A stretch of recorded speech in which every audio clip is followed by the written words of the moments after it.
I like them. They're the best. She's a worm, but she's a girl worm, so I like that. Which is one of the worst books I have ever read, and I am sorry. Not for me. Are you kidding me right now? It just is great. Banging. Hey guys, how's it going? I hope you're doing well. I'm in a Snuggie, so don't judge me. It's comfortable and it's cold over here in New England. But this is my last video of the year, so just quick heads up.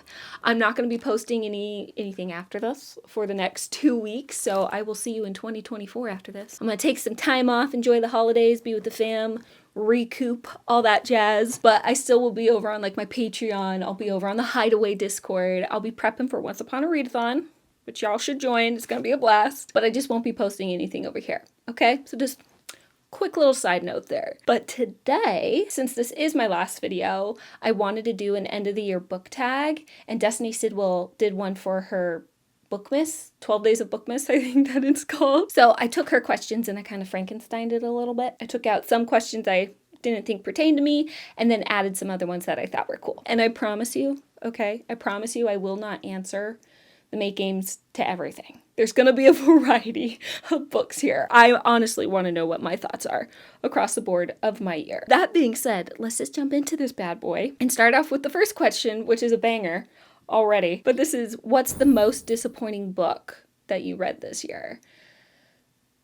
Honestly, like I kind of feel like there's a lot, but the two that actually come to mind, the first one, honestly, was just such a huge letdown because the novella was like the love of my life, and I thought I found my perfect fantasy romance. I thought I found a gory book.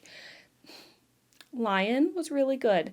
The bad one, the first book of the series, this is like the apocalypse of the Wizard of Oz world, was freaking Rav, man. That was so bad that it turned into a hate read with a group of friends. So that was a major disappointment. But then also on the whole, comedic smut realm, because I did get into that this year. Honey, I Shrunk Your Cooch. Okay, it started off fantastic, so good. And then the end is just a cop-out. But anyways, second book. What is your biggest underdog book? So this is kind of meant to be a book that really isn't like sort of popular, that you really, really enjoyed. I personally think How to Train Your Goblin King is my underdog book because there's not a lot of reviews on it. It's an indie author. Most of the things that I read are from indie authors. It's well written. It's such a good story, and it's fun, and it's immersive, and it makes you giggle, and it gives you all the emotions. And it had no spice in it. So that's my biggest underdog book. I didn't expect it to be something that I would like as much as I did. So that's another reason why it's an underdog. Third question, the most overhyped book. If you watched me before, you probably already know in your head what you think I'm going to say, and I'm not going to say it. That's going to show up later for another question. Okay, that will have its day in court, let me tell you. But the most overhyped book, I put down The Never King. I'm sorry, April, but I did not like that book at all. And it has like over 13,000 reviews on Amazon alone. I don't get it. I don't get the hype. I wasn't into it. I'm sorry. The story, I felt like there was plot holes. I struggled. I liked other Peter Pan stuff. This isn't on here, but Peter Pan is not the fairy tale I ever really thought I would gravitate towards. But for fantasy romance, I dig it, man. I've really enjoyed the Peter Pan retellings. So, side note there. Moving on. That surprised you the most? Okay, I have 3. One I have already mentioned, so I'll just say it. How to Train Your Goblin King. It surprised me, like I mentioned for the underdog thing. I didn't think I was going to like it as much that I did. And I'm utterly obsessed with it. And it's the first book I have ever read where I literally feel like I could end it and restart it. I'm going to grab that book if my house is on fire. Like, it's a comfort read, but simultaneously it's just like there's something that just has its claws around my heart, and I don't know what it is, but I really love the book. It's really good, so I recommend it. Second one, this is more in your fantasy paranormal romance, but Circus Creeps, which was a why choose. It was fun. I don't think I had like super, super high expectations, but I was extremely excited for Riff and Raff, which are basically clowns, which I'm terrified of. And so I wasn't quite sure where the story was going to go. When I went into it, it was fun. The writing's bomb, the characters are great, they're all completely different. They're not all just big macho guys. They have different personalities, they have different body types. Our girl has this snarky quality to her. It was just fun. It was a great freaking read. It had some gory, gruesome bits, but it's done in a playful manner. So it surprised me. I loved it. That's another one I could totally reread. Third one, of course, comedic smut. Gotta get back in there.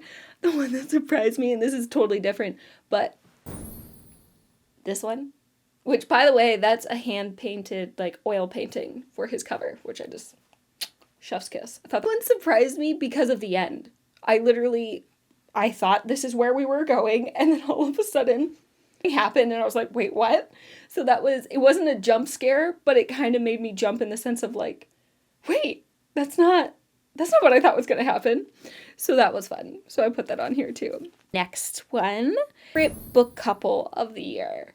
So, realize something? You guys might think that I'm going to say Caleb and Sunday from the Make Games, because Caleb is my husband, and I absolutely adore that man. I kind of realized doing this list, looking over all the books that I've read, fantasy romance, I have a tendency not to like the female characters. I don't know what that is. I don't know if I'm jealous and I just want, they're men. But I think it's more so I don't connect with them. They kind of have a tendency to always be the same. I did that whole video on like my pet peeves. And a lot of female characters within fantasy romance are so insanely similar. They all have great fighting skills. They all have some sort of snark to them. So I don't really like them. As far as like a couple goes, I'm not going to say it if I don't like the chick either, So for me, this is definitely historical romance. Historical romance is where I love the girl and I love the guy. For me, it's Morgan and Sarah from Shadowplay, which I think honestly is my favorite historical romance of the year. I'm calling it now. If you want to read a historical romance, please find Shadowplay. So good. Morgan and Sarah, the quickest way that I can describe them is it's freaking Evie from The Mummy. So they just have their dynamics fun. They're just both very strong characters, completely different personalities. I like how he has that kind of playful snark, I'm taking care of you sort of mentality with her. And she's like, I need to take care of business. This has to get done. But she's still very feminine. So I like them. They're the best. Rick and Evie from The Mummy are like goals. Okay. Main characters of the year. Now I can say Caleb. Casey, my husband, like I mentioned, amazing character. I love him so much. He's a wounded soul and I need to take care of him. I love him. And then from Make Game Series 2, Pan and Remy. Obsessed with Pan, especially the demon voice that he has. I, of course, listen to all of them. Both of them have amazing actors. And Pan is just such a funny freaking demon. So he's got my heart too. Remy is also just very fun, just the things that he says, and then just the actor in general, the emotion that he gives also makes me obsessed with him.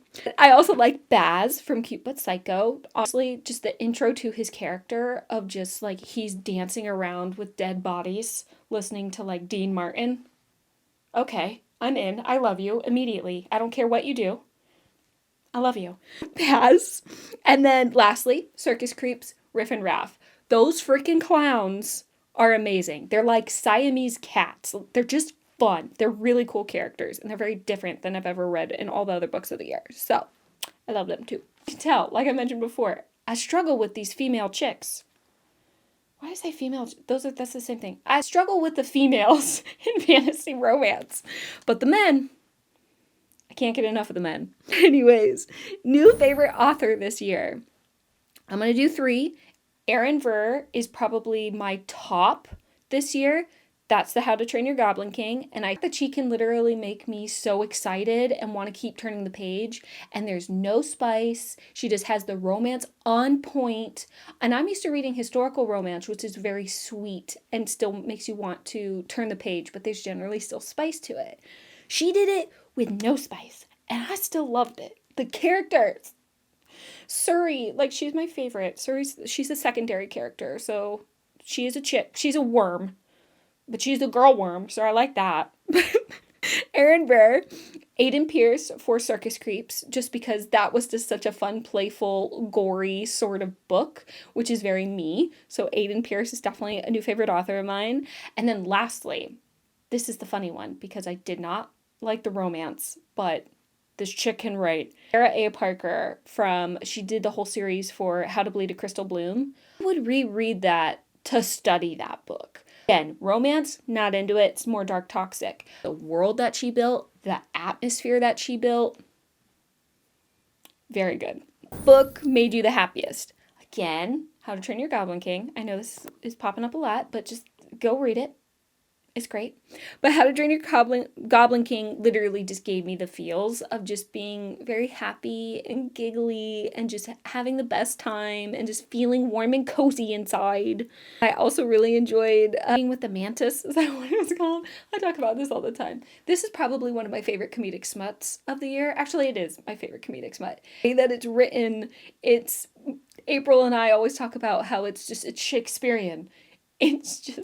It's on a level of its own. It's hilarious. Lastly, I'm not done with it yet. I'm reading it right now. It's called Kringle Academy or Invading Kringle Academy by Beatrix Hollow, who literally wrote Psycho. It just has all the freaking like Christmas cheer in it, and it has a bunch of like Christmas puns and just the way Santa is different than you're used to. It makes you smile. It's great. It's a Y choose, so it's spicy. For sure, but there's a lot of Christmas puns and it's fun. And it's a fun world. Anyways, moving on, because I'll gush. It's a frustrating book. Now is the time for that book. Acomath. I have never, so I can't say this about this book, made me feel a lot of good stuff. Okay? 100 million% out of my whole life, not even just this year, is Acomath, which is one of the worst books I have ever read, and I am sorry. Sorry, but I'm going to complain about it, and I'm going to complain without feeling guilty. But it is the most frustrating book I've ever read in my life, because I've never felt like someone has written a second book, and it made the first book completely useless.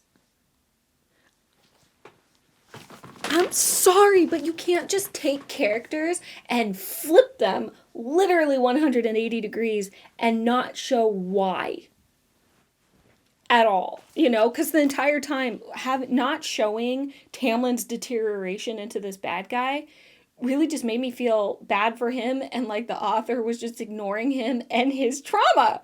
So I basically didn't feel bad for Feyre and just felt bad for Tamlin. And I didn't even like Tamlin in the first place. And then Rhysand, everybody loves Rhysand. I don't. Little bitch, okay? He's a little bitch. I know he's supposed to be like all powerful and all that jazz, but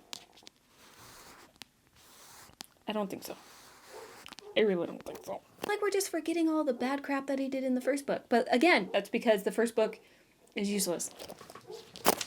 Sorry, guys. Yeah, that book was so insanely frustrating. I felt like the first book was useless. I felt like there was a lot of just pages that really didn't need to be in there. So the book was way longer than it really needed to be. And then like when there was any sort of interesting thing, like at the end, it's just, explained away literally on the next page. So not for me. Not for me. Moving on. Cover / stepbacks of the year. So I'm going to put 2 on here. The Wicked and the Willing. This is just like a gorgeous cover to me. I love red. I'm an Aries. Red's my color. This is just a beautiful freaking cover. And By Love Enslaved, which is a historical romance. This is actually probably one of the prettiest historical romances that I own too. So it's just very, very gorgeous. The book wasn't super great. Pretty. Anyways, easiest read. Ballad of Nightmares and Court of Nightmares. Yeah. I had to think on this one because I read a lot of cringy books. I read my freaking smut, right? First of all, Ballad of Nightmares. We're actually reading that right now. We're hate reading it. I had started it in the beginning of the year and I DNF'd it because I just couldn't. But now that I'm doing it with my patronies, it's more enjoyable, but it's still like hard to get through. Like there's just so many things in it. Like the fact that Death calls coffee, and he has an obsession with coffee, but the fact that he calls it magical bean water, are you kidding me right now? I have no sympathy for death. There's stuff that goes on. I have no sympathy for him. I guess I just have like a ideal way that death should be represented, and it's not that. Things that he says, the things that they do, it just doesn't work. It doesn't work, you guys. It's really bad. But anyways, Word of Nightmares. We actually read this as well on my Patreon, and this one was just like the reason why it's cringy is because there's some lines in here. I think I talked about this before. He says that she tastes like death.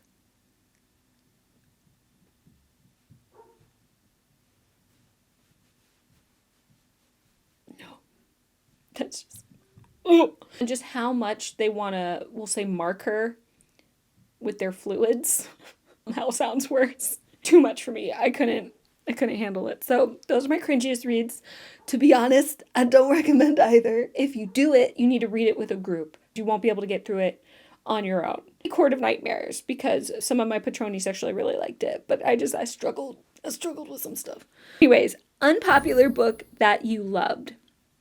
Make Game Series 2. I'm so bummed. So we had started this a couple weeks ago, and I actually like it better than the first series, but a lot of people who are reading it with me don't drive with it as much. So I'm gonna say Make Game Series 2. That's the one that has Pan and Remy in it. It's okay. More for me. But the most unique concept, by far, Prisoner of Silk. This is the one I read it like way back in spring. It's a series that I still have not finished actually. But the author, Lydia Foxglove, she literally took Sleeping Beauty and Marie Antoinette's story of the French Revolution and combined them. And she does it really well. Like, there's definitely some stuff that I would have finessed a little bit differently on the writing side, but the actual story and how she was able to make those two things work together, I think is really cool. Okay? Next one. This is book you would basically reread. Shadowplay, the historical romance I already mentioned, where it's like Rick and Evie from The Mummy. It's super fun, lots of adventure, but it's still a historical romance, so it's feel good. Circus Creeps, mentioned that. May Games, mentioned that. How to Train Your Goblin King, mentioned that. The other one that I have not mentioned yet that I totally would is another historical romance, which is Beauty and the Spy. Just is great. Usually most historical romance, usually when I find Galen Foley, the cover up here, I can't remember which author, it's with the G though. It's kind of like a comfort author for me, so a lot of her books I would reread. But it has that adventure, it has the great romance in there, it has the banter. I would totally reread it. Question. This is one of my questions. Did you realize anything about your taste or your reading over the year? I mean, a bunch of different things. Whether it's what you realize, what you really want out of a book. Have you discovered a new genre? Did you discover a new kink? Whatever it might be. You could take this in any sort of way. I actually had an epiphany the other day where I realized for fantasy romance, because this is my first year really diving into it, I actually realized what I'm looking for, and I was struggling to put this into words the whole year. Romance, a lot of people like to crap on us, and they like to say that it's not even reading because it's easy and things like that. And I obviously completely disagree. It's still reading. Eyes moving across the page? Yeah. Fuck off. Romance, just like it, there's no anxiety at the end of the book. You're not going to have any sort of devastation at the end of the book because the whole point of romance is to have a happily ever after, okay? Which is great. It can still be an extremely well-written novel that can have a lot of messages, or it could be something that's still very well-written and just makes you feel good, and that's still a book, okay? I realized that for fantasy romance, what I want is I want that happily ever after, and I want the romance of following and focusing on following the two main characters, the love interests. I actually want the sort of fantasy plot that I want it to be this grand adventure. I want there to be devastation. I want those really deep, harsh emotions, not just love, not just being worried that you're no longer going to be able to be with this person, but I want characters to die. I want there to be like really hard choices to make. I want to potentially cry as the reader. So I really want that depth of fantasy that goes into those kind of harsher emotions that can be a little bit more anxiety inducing, but I want the focus to be on the couple who's living in this world that's dealing with this problem. It'd be hard to find. I don't know, but if you guys know anything, let me know. Yeah, I had that epiphany the other day. I want the depth and emotion and the extreme sort of adventure that you get in a fantasy book, but I want the romance of obviously romance books. Closest thing I got was the Crystal Bloom. Okay, moving on. Most memorable moments while reading. So, I mean, this can be anything gut-wrenching, this could be happy moments, this could be laughing moments, fear, whatever. Take this in whatever manner. But for me, I'm just gonna post these up here. I have my funny moments, my happy sort of giggly moments, I have my gut-wrenching moment, and then I have my horrified moments. So, all of these kind of make up these different emotions, but literally all of these I was out loud experiencing an emotion. It wasn't just internal turmoil or internal mirth. It was literally me laughing my ass off or crying or coming home and telling my husband about what had happened and crying again. It was stuff like that. So these are the books that did that to me this year. And 2 more questions. I was most immersed in, and that was definitely To Bleed a Crystal Bloom. For sure. Again, that opening chapter, it was like the freaking Witcher. So atmospheric, so fun, and that was like that's definitely a dark atmosphere meets dark toxic for me. So again, the romance could care less about, but the freaking world and the characters that she did and just like how the world works, phenomenal. It's not gothic at all. It's not about being isolated. It's definitely dark atmospheric world. Bangin'. Honestly would reread that because I'm going to study it. Lastly, my reading goals for 2024. I have a couple. As far as like how many books I'm going to read, I really want to like put a number on myself because I do struggle just like the way that I work and the hours that I work and how far I commute is difficult because I suck with audiobooks. I'm just saying 52 books, trying to do 1 book a week. Want to make more time for reading, so I want to kind of time manage myself better and change things up, which I do a video on that and me trying to just get my life in order. I do want to find more like retellings of fairy tales that I haven't read yet. Like I do want to annotate more because I don't really do that. And I kind of discovered that I actually like that by doing my Sisterhood of the Traveling Book over on my Patreon. I want to do that more. I want to get into that. And then that way I can come up with all these crazy quotes that I enjoy. The things that I highlight in my Kindle are basically filthy and from my smut books. So they're filthy funny. Lastly, I want to find more books that I basically see it as will help me to write my own book. So I'm still talking about fiction, but there's certain things that I want to do, like I mentioned on my epiphany about fantasy romance and what I'm looking for in a fantasy romance book. I've had this idea in my head for over a year of what I want to write, and it definitely reflects the things that I mentioned in my epiphany, which is funny that it took me this long because this has been in my head for a year.